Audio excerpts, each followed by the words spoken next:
Welcome to Disability Empowerment Now, Season 4. I'm your host, Keith Murphy DiCincini. Today I'm talking to my friend Elaine Carroll, who is a program manager at Google. Elaine, welcome to the program. Thank you, Keith, for having me. It's a pleasure to be here. So you're in Switzerland. Yeah, I'm here today in Zurich, where it is absolutely tipping it down and making me regret that summer is over. Wow, that's a good word. Wow. Yeah, I can actually visualize that in my head. So before we get into your dream job at Google, a little known company that I'm sure no one has heard of. No one at all. Yeah, let me pull up Chrome. Uh, let's get into who you are and how you found yourself uh, to that little no-name company known as Google. Yeah, sure. I'm a woman who is at that point of life where I started lying about my age. Um, but I'm I'm already there and I'm not. yeah, I had the big birthday this year, and I identify as both disabled and neurodivergent. So I was born hard of hearing. I have just over 50% hearing loss in both ears. But lower tones in one, higher tones in the other. So I kind of say like I have one good ear across both of them. So just stand around me. I'm also dyslexic. I had chronic migraines since I was 11. So fair few decades of those now. In my early 20s, I developed myalgic encephalomyelitis, which is a mouthful, and no one ever wants to be able to say that. I literally had to watch YouTube videos to learn how to say that. So the simpler way of saying that is actually chronic fatigue syndrome. um, and then I also earlier this year was diagnosed, very late diagnosis of ADHD, to which all my colleagues were like, oh yeah, that makes so much sense. Like, yeah, thanks for the heads up, everyone.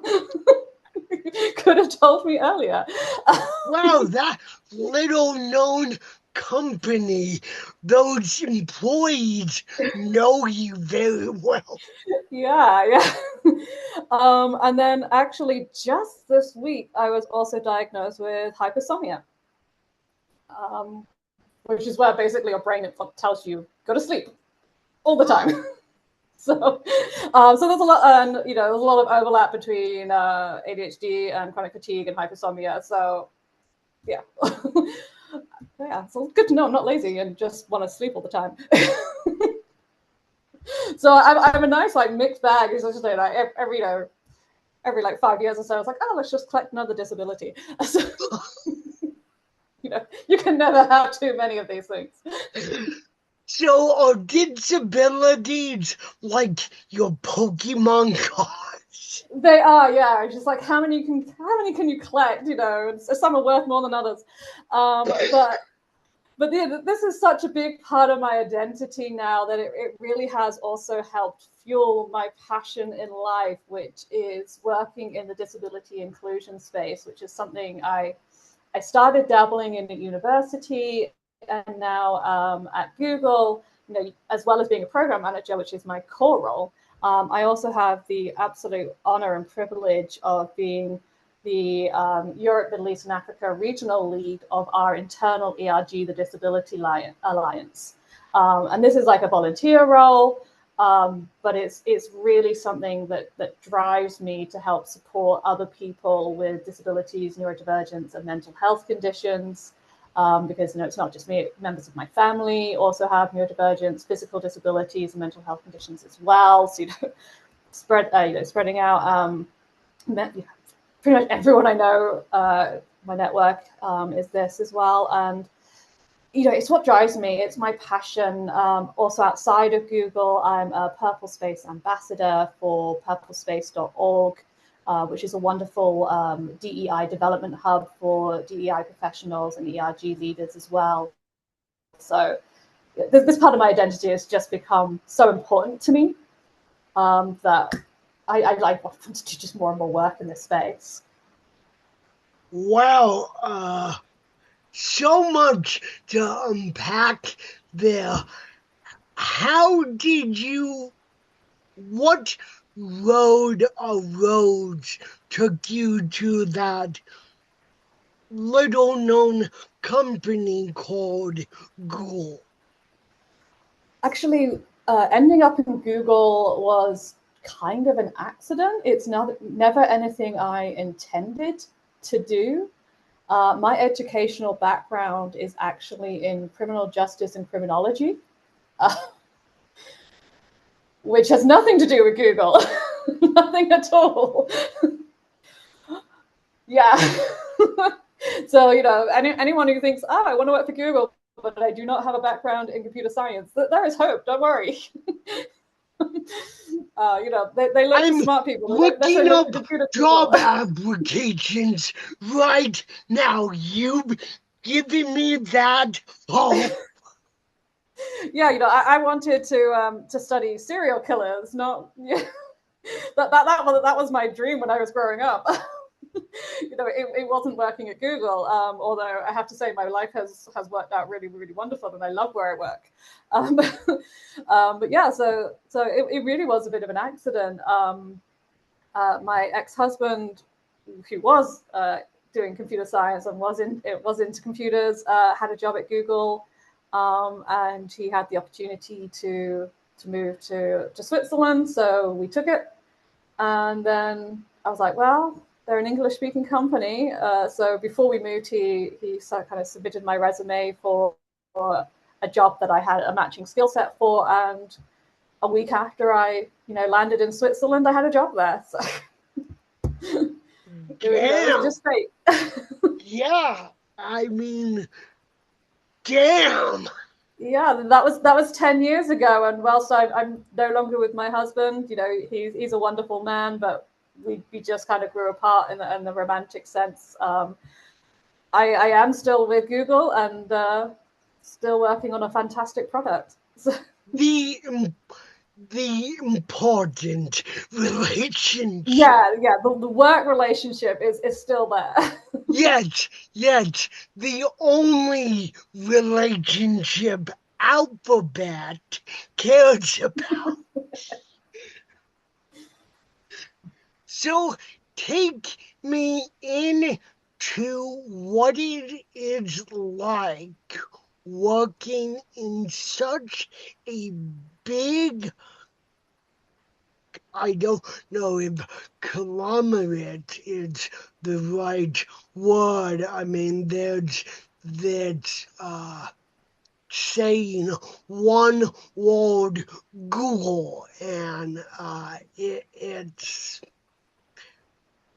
as someone who just uses Google products as a consumer, what is it like to use them and walk alongside them and on them on a daily basis? And you don't have to be an engineer. I mean, but you're using them all the time. You're using them probably in a much more intuitive way than I am. And I'd spend most of my life on a computer. but I don't work for Google yet, Microsoft yet, Apple yet, uh, yet. I didn't even know yet was its own company, but so what is it like working for such a well-known company and using all of their products, all of their mannerisms on on a daily basis in such a, pardon the term, intimate way more than the everyday consumer?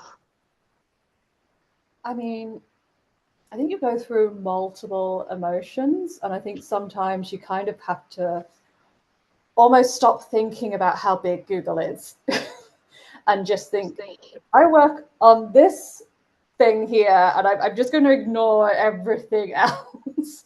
Because, you know, if you think about the sheer size of Google, it's just overwhelming when you think about how much we do and how big Google is. Because then you're just like, whoa, this is so big, this is so huge. No, I've worked actually on the same product for 10 years. And that's Google Calendar. And the reason is because I think it's fantastic. Um, because My mother would like it to controls my, have a word with you. yeah. And Oh, I mean, I think Google Calendar like controls my life in a good, positive way. And now I know that I'm ADHD. That's why. Like I need, you know, that kind of routine of, and this is happening now, and this is happening now. we'll all iPhone users, but we've grown up and grown attached to Google Calendar. The only flaw that we've discovered, and that I'm surprised I have any hair left, uh, is that we operate in Arizona and New York. And Google Calendar, for as intuitive as it is, can never seem to figure out that one of us is in both locations. Like my parents are right now when this episode is recording in New York, but all of their appointments, unless we tweak it a certain way, but that doesn't always work, comes up in Arizona time, and all of my appointments come up in New York time. And so we're all playing the time zone game of is it 2 or 3 hours differently? And then if I go to New York for a year, then all of my appointments are still on this time zone, and there's no smart watch or solar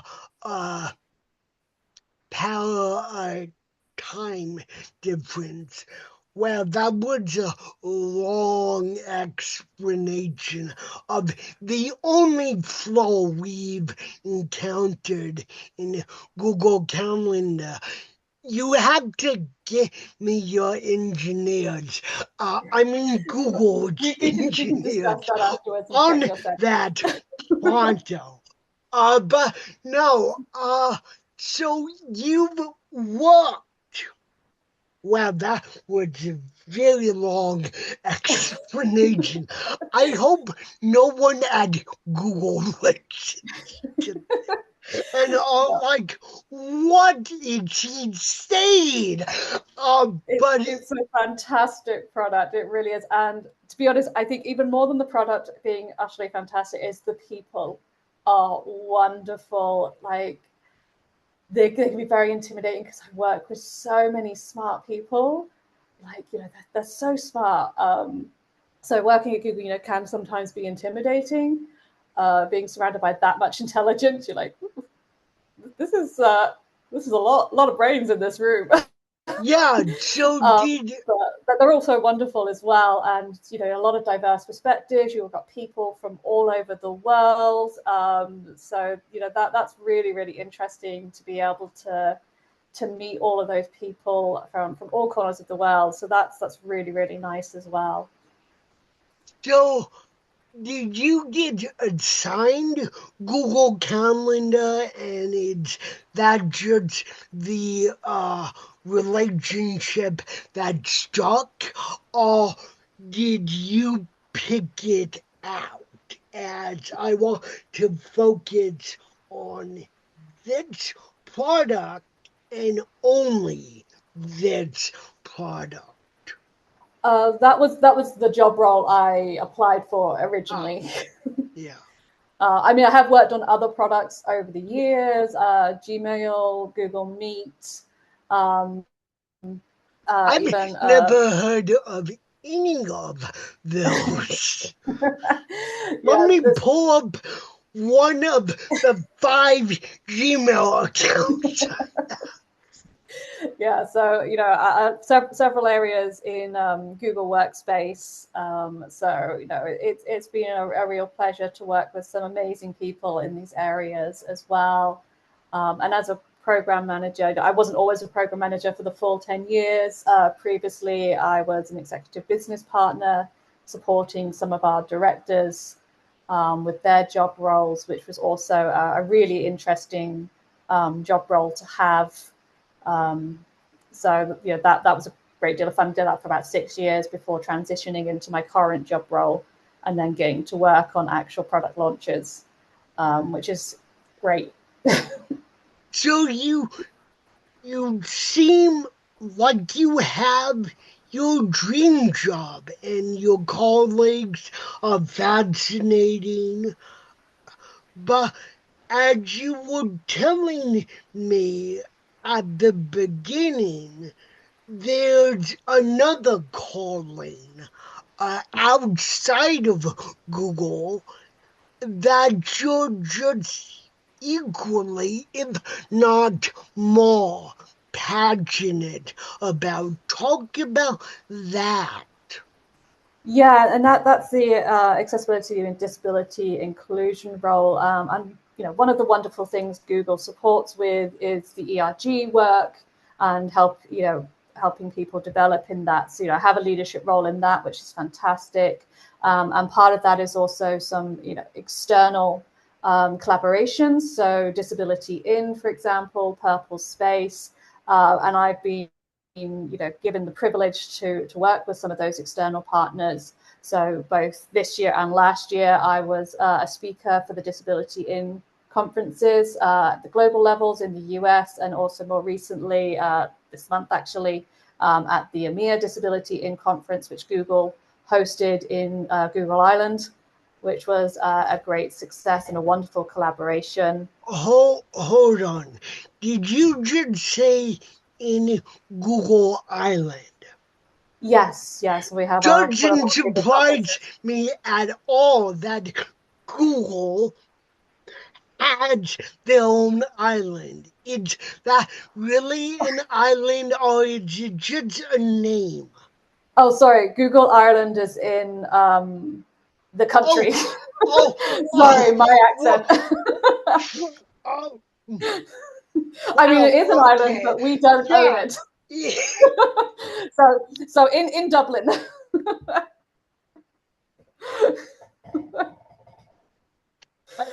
Yeah, just making that very, very clear. I'm definitely not saying that Google owns an entire country here. I will very much upset the Irish people if I claim this.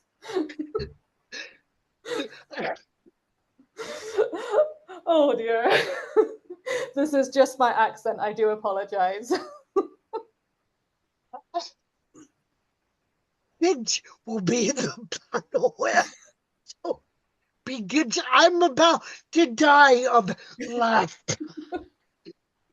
Oh god, and now I'm going to kill someone. Oops. This interview's definitely going wrong. And look at my name. I am actually half Irish. So on so many levels, this so great. You've made my entire month. Since that one joke, which was your accent and me mid-hearing it. But yeah, Google could own their own island. I heard island, not Ireland. Wow. Maybe soon that could, like a very small one. Wow. But yeah, fine. Google Dublin. We hosted in Google Dublin. Sorry for the comedy rate in this episode. That's just too good. But okay, so Google Ireland. So you hosted, well, Google hosted their what?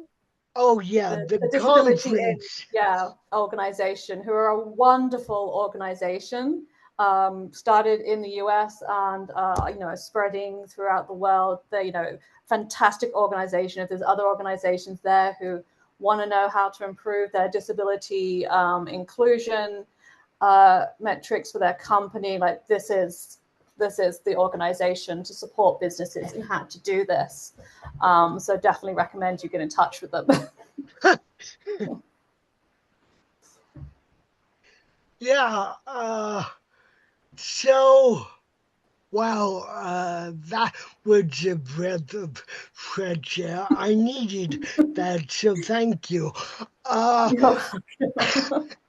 And so talk more about the culture of Google, because again, as a outsider who just uses the products as a consumer, and you mentioned about sometimes being intimidated because there's so much brain power. Well, I think that's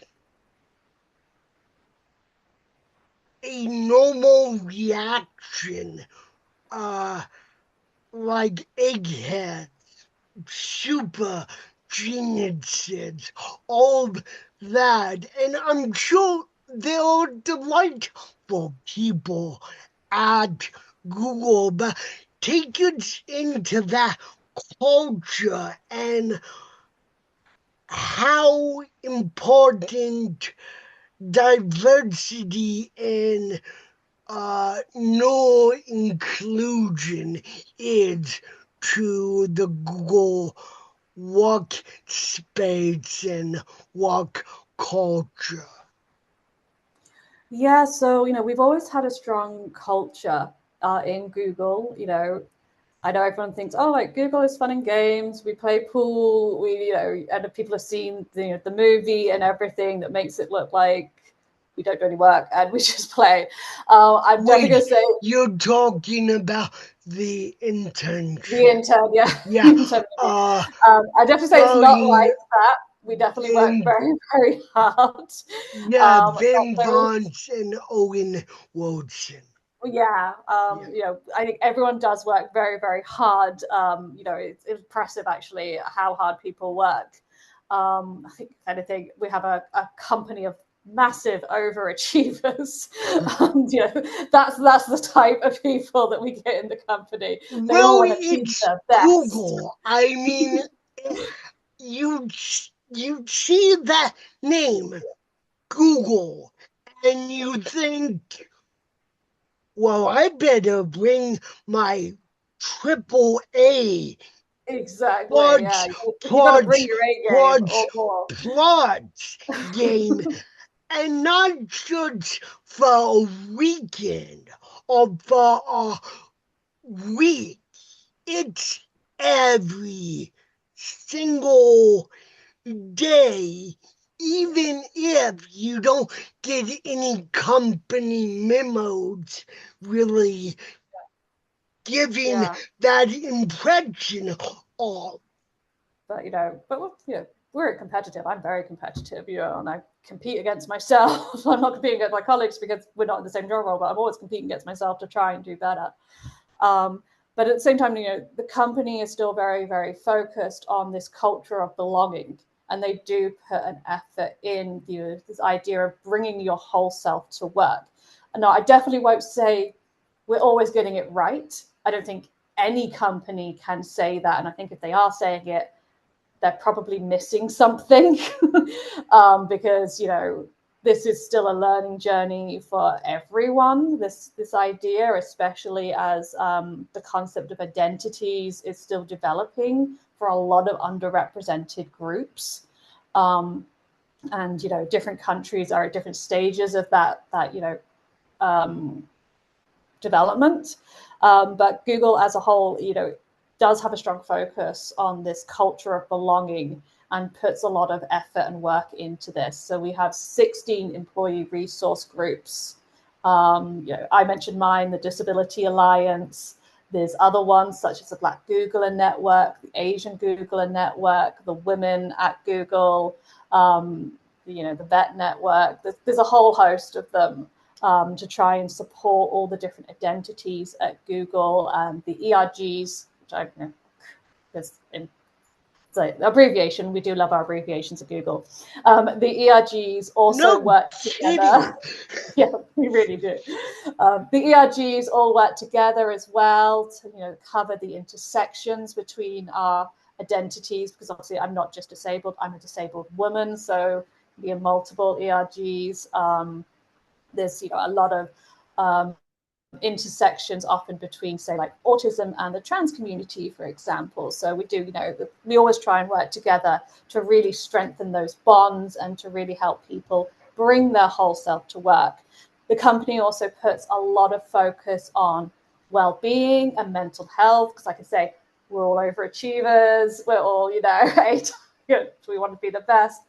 That takes its toll, right? So the company really does put a lot of resources into well-being, mental health, by providing coaching, therapy sessions, as well as all the other things you hear about, such as the massage, the gyms, the food, and everything, to really sort of try and make sure we're supported to the best of the ability. To be fair, and I love the internship. It's a great comedy. I don't know what it is like for you, a Google employee, to see that movie, but I never really thought it was anywhere close to a authentic, accurate picture of Google walk culture, because it's a romantic comedy Yeah. starring two of the biggest goofballs ever. And so I really feel bad for people who look at that movie and think, oh yeah, that's what really happens at Google. Yeah, no, I mean, we have to be realistic here. Google is still a place of work. Its primary function is to create products and create money, right? like any other company. The We're just trying to do it almighty in a way that dollar. benefits our consumers. Yeah, and so how does your other passion, which also links to Google, how do they intersect and diverge from one another? In Well, it's terms actually, of the advocacy, both in and outside the work culture. yeah. So when I started at Google and in Google Switzerland, there were only uh, two ERGs in existence, which was the women one and the Pride one for the LGBTQ plus community. And I was thinking like, well, I'm not really having any issues as a woman. I'm having issues as a person with disabilities. So Google, I was very much empowered to just set up the ERG for people with disabilities on my site. And, we have the largest engineering office outside of the US. So that instantly kind of allowed me to have. Congratulations! Thank you. Yeah, I mean, obviously I set it up, right? That allowed me to instantly have impact, not just to get the support I needed, but to also support other people. Because as we know, 80% of disabilities approximately are hidden. So I figured there were probably a lot of people like Wait, myself who say had that again. How many? up to about 80% of disabilities are non-visible disabilities. So, Let's say that a third time just to make. No, because it's a very important statistic you just said. Up to 80. 80% of 80. disabilities are non-visible disabilities. This can include physical disabilities, but also neurodivergence and mental health conditions. So there's a lot of people that you meet in your everyday life that you have no idea are disabled and protected by disability acts unless they choose to share it with you. So and a lot of people don't wish to disclose. I mean, I'm based here in EMEA. There was a study done in the UK on white collar companies, very, very similar to, say, Google. And they found that about 90% of people would choose not to disclose to their company or not to share with their company if they were disabled for fear of retribution, negative bias, discrimination.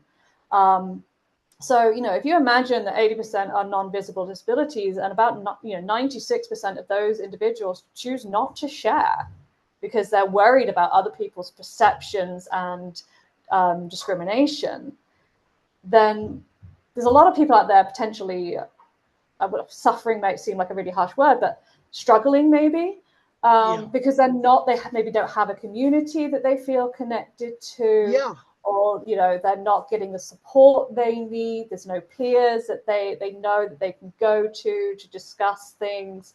So that's why feeling empowered to set up the ERG in my site was such, I think, a powerful movement. Then I did that for a few years in my site, and then feeling empowered to become the regional lead and actually grow our network across the region, because there were six. There's now 6 what we call chapters or locations in Europe. There's now 25 chapters across Europe, Middle East, and Africa, and we're still growing. Oh. And that's since 2019. So Google empowers us to do that. And then, like I say, then we're doing this external work. So we're going to secondary schools and talking to them about disabilities and neurodivergence and mental health, and giving them, because it's still seen in many countries with stigma and as a negative thing and as a barrier to higher education. and employment. And this is work I was doing back when I was in university so many decades ago, about how youngsters were thinking they couldn't possibly go to university because they were disabled and neurodivergent. And I was an example of how, no, you totally can, because look at me and my fellow university students here. We're all disabled or neurodivergent, and we're all at university. Yeah. So with doing that kind of work and then going to university, and like they've managed to get past that first barrier and think, yes, I can go to university. And then they're like, I could never work for a company like Google because I'm disabled or neurodivergent or have a mental health condition. And once again, we're like, no, you can, because look at all of us. We're here. We're totally succeeding. You can too. So it's not just work we're doing to support Googlers in our community, like in our company. We're also doing a lot of this external outreach to youngsters, to trying to show to them that disability is not a dirty word. We're trying to No, it's exactly. really, And really you not. can be successful with a disability. You just have to find the path that works for you. So Yeah. I don't know if actually I answered your original question, because I kind of got a bit lost in my own excitement there. Sorry. Well, now I feel less alone. Rewind to the part where I'm having trouble breathing because I'm laughing so hard because I misheard you.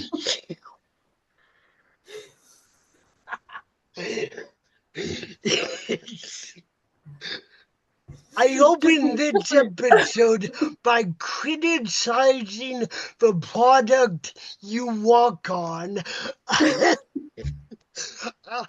Yeah, anyway, it's so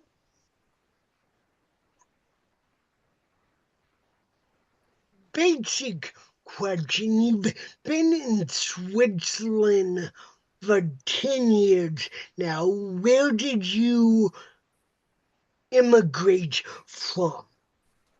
So yes, I am an immigrant. I was in London for a couple of years before this. I've also lived in Manchester and Birmingham, but I'm actually from a very tiny little village in the southwest of the UK. And ironically enough, living in Switzerland actually reminds me of that small village, because it was an area of outstanding natural beauty. I grew up by the water with the moors in the background. So living in Switzerland, where I've got the Zurich Lake and the Alps in the background, it's kind of like a slightly grander version. And so I actually feel very much at home, despite the fact that after 10 years, I still haven't mastered the German language, which is a failing on my part. But, I'm dyslexic and hard of hearing. So, yeah, I'm giving myself a break. I mean, didn't Google give you a smart watch with Google Translate? I could get one of those, but I have a host of very pretty, sparkly watches, and I like wearing those instead. Yeah, yeah. I have a cheap old Casio myself. But what do you hope the people know about what it is like to work at Google being neurodivergent? um, so this is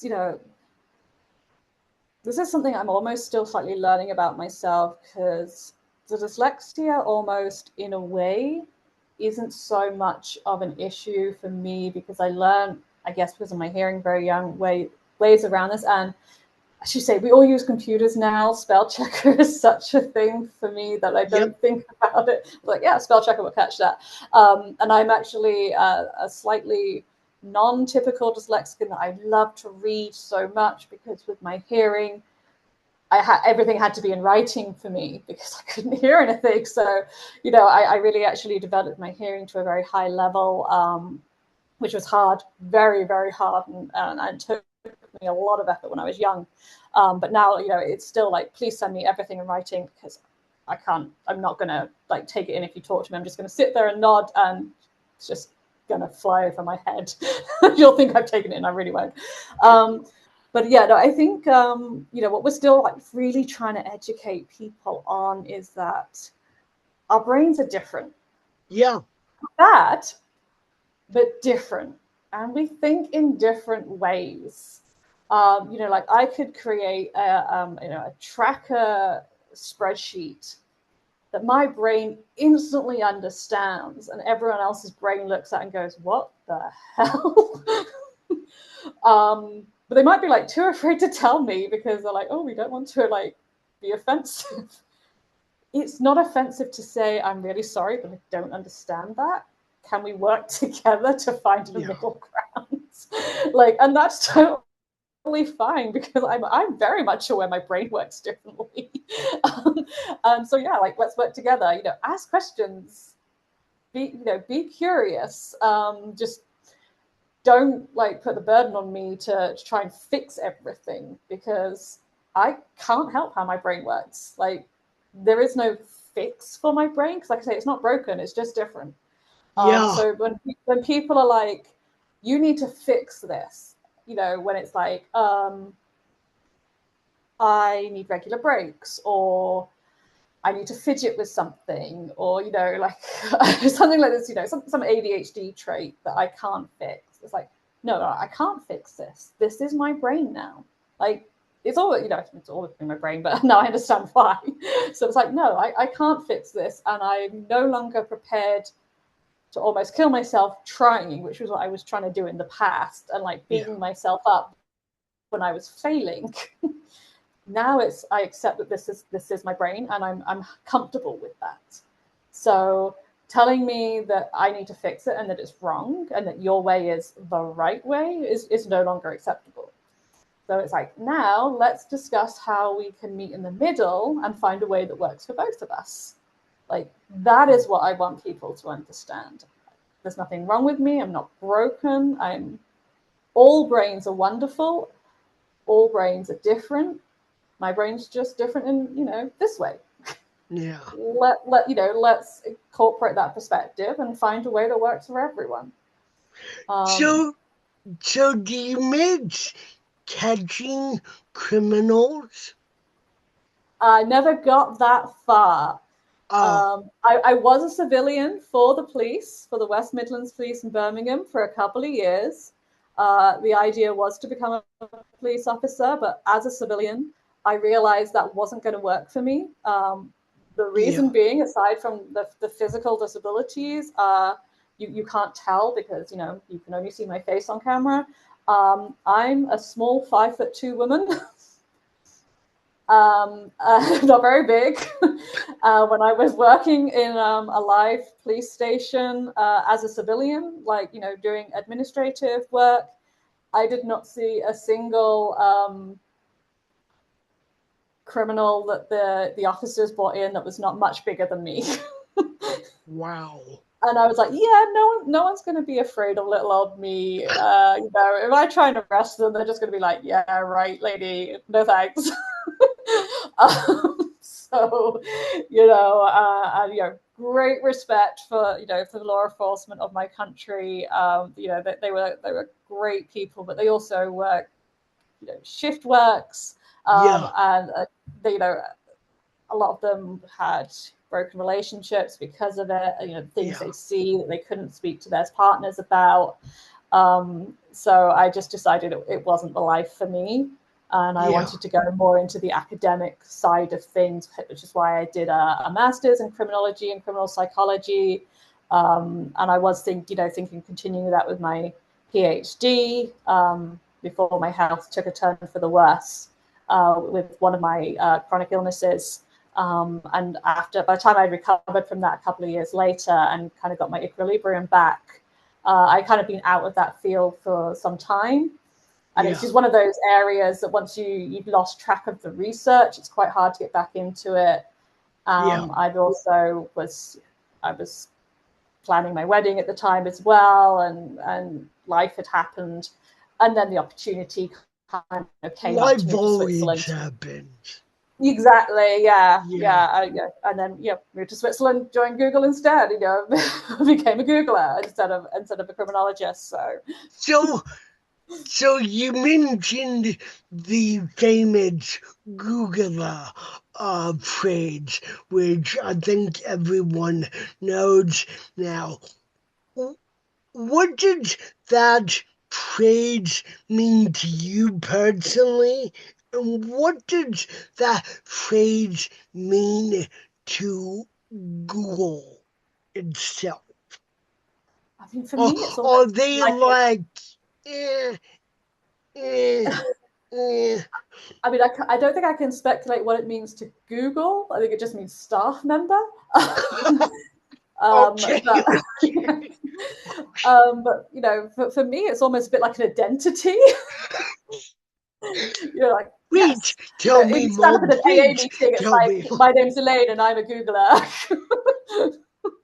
um, but yeah, we use this Googler term like we also I don't don't know if you're aware, a lot of people are, but we're a very dog friendly company. We love our dogs. We bring our dogs into the company. My dog would love to work at Yeah, Google. well, they Actually, don't want to work. They she just would she would submit my resume just to get her paw in the door. well, the dogs also get badges, and we call them Dougalers. My dog is going to literally sign up this afternoon. Yeah. So we have Googlers and we have Dougalers, and then spouses of Googlers are Spooglers.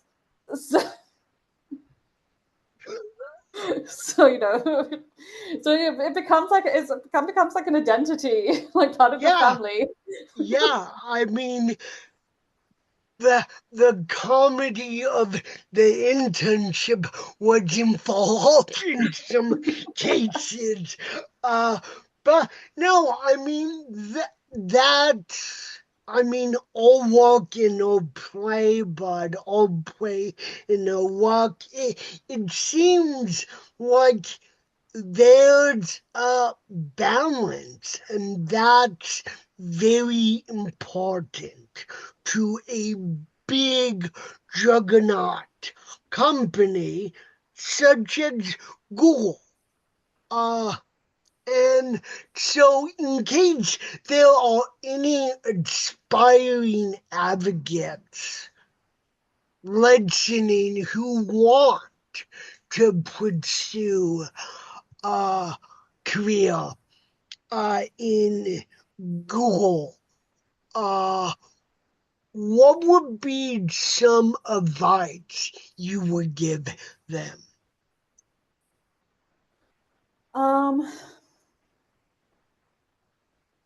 oh, that's a hard one because I think it depends on what area they want to go into. Obviously, after the last couple of years, the tech industry has been difficult in the hiring world. A lot of, not just Google, but a lot of tech industries have not been hiring post COVID, and instead, been letting staff go. So for anyone who really wants to get into tech company, I think you have to be willing to be maybe flexible on location at the moment. Yeah, Certain offices are hiring, but they're maybe not the main ones that you might want to go to. So if you'd be willing to be flexible on location, I think that's certainly going to be useful. Maybe think about getting a mentor or a coach to prepare yourself. For underrepresented groups such as like women or individuals of color, I think actually Google does offer some specific programs around this. So look into this. You can Google it. So, well, I'm surprised it's taken that long in the episode for one of us. We have we have internships programs every year. So, if you're still at university, apply for our internship programs. These are a great way of understanding if, this is a company that suits you. Because not all company, yes, we're a great name, and yes, I think we're a great place to work, but not all companies suit you, and that's not a bad thing. You have to find the right fit for you. So an internship is a great way for you to try out a company if you're still in the university area, and see if it's the right fit for you, and get a taste of it, get a taste of the culture, get a taste of working on products, and see if that's right for you. Because maybe a big company isn't, maybe a smaller company actually is a better fit for an individual. And see if you can speak to some individuals. I know we have at Google what we call a champion program. So like if you are from an underrepresented group and you're going through the hiring process, you can ask to speak to somebody from that underrepresented group and get to have an honest conversation from somebody with that group. So like, I'm a disability champion. So, someone can say, I want to speak to somebody who's disabled or neurodivergent, and they will actually then connect you to someone who's already working in the company, who can you can ask questions to, and see, again, because recruiters, might tell you anything, but you can actually go and speak to someone who's already working there for like an honest, frank conversation. And that's completely private between you and that individual. Like, recruiters don't know what you're asking or, what answers you're going to get. And again, see if actually the culture and everything is the right fit for you, because you're interviewing the company as much as they're interviewing you. So it has to be the right fit, because there's no point going after the brand name if actually it's not going to work for you. And then in terms, if you're a disabled or neurodivergent individual, maybe also, again, if you have the ability to be flexible in your location, also check out the disability laws and protections in your area. For example, America has the ADA, which is great. Germany has some really great protections for people with disabilities and neurodivergence. You can get certificated, and that gives you extra protections. Same with France. So, look at the countries you're going to and where they are on their level of understanding of things around like neurodivergence, if you're identified that way. Because if you're going to a country that doesn't really understand this and doesn't have the healthcare infrastructure that you need, I know you might want to work for Google. There might even be a great job there. But if you're not going to have the medical support, etc., that you need, it's not worth you and your health just to try and get a job. It just really isn't. So, those would be my off the top of my head advice thinking. So we've talked about a lot of topics, shared a few laughs, too. I like to think that both advocates with disabilities and those who have yet to discover or embrace their own disabilities listen and watch this program. I'm not naive enough to think that both groups or groups within those groups take away the same things from every episode. So, as my guests, what do you hope that advocates with disabilities take away from this episode? And what do you hope that those who have yet to discover or embrace their own disabilities take away from this episode? Maybe I'll start with those who have yet to embrace their disabilities. Yeah. In a way, that's almost the easier one. Deciding to embrace your disabilities and share that's very much a journey and a process.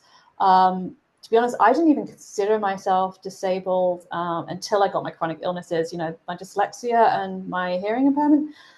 That was just so much a part of me that even though I faced discrimination about it and I had blockers in education due to it, it was just so much fundamental like, I didn't even consider it as a disability until like I learned more about what disability was and what it entailed, when I was older. And then I was like, actually, yeah, no, I understand this better. But yeah, I would just say it's not a dirty word. It's, there's a Yeah. great community out there to support you, and you'll never get the support and accommodations you need until you start embracing it. That doesn't mean you have to like go to the highest hill and start screaming it at the top of your lungs. You don't have to do this. You can be quietly, have quiet inner disability confidence Yeah. in yourself, and then just tell who you need to tell to get those accommodations, to get that support. You don't have to be like waving a flag around it, but it's a part of your identity, it's a part of who you are, and you have the right to be proud of all of yourself, not just pick and choose little parts. Like, this is a part of you, and it's a wonderful part of you. It won't always be pretty, it won't always be easy, but you have that right to embrace it and be proud of it and bring it out. And quite often disability, even the hard parts, brings strengths. Even my chronic illness, do I love it? No. Would I, if there was a cure for it, I'd take it. Would I never have had it? Not at all, because it's taught me resilience, it's taught me empathy, it's taught me to embrace and enjoy the smaller things in life that I might never have done. And to be fair, I've done so much more amazing things since I've had a chronic illness than I ever did before, because I've learned to really value life so much more, and to make the most of it. So think about these things, and think about what it means to you, and try and embrace your inner disability confidence. There's a lot of great resources out there, and a lot of great groups that you can connect with, LinkedIn, etc. So I really do encourage that. To advocates, really, really encourage you to just continue their great, your great work, and to also continue the intersectional work as well. Disabilities, disabled people are the biggest underrepresented group, and we touch every single group there is.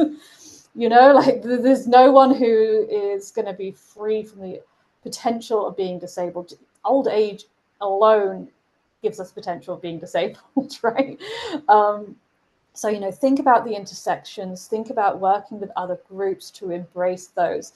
I saw on LinkedIn the top 10 voices in disability, which is great. But one thing I noticed is that they were all white individuals. Yes.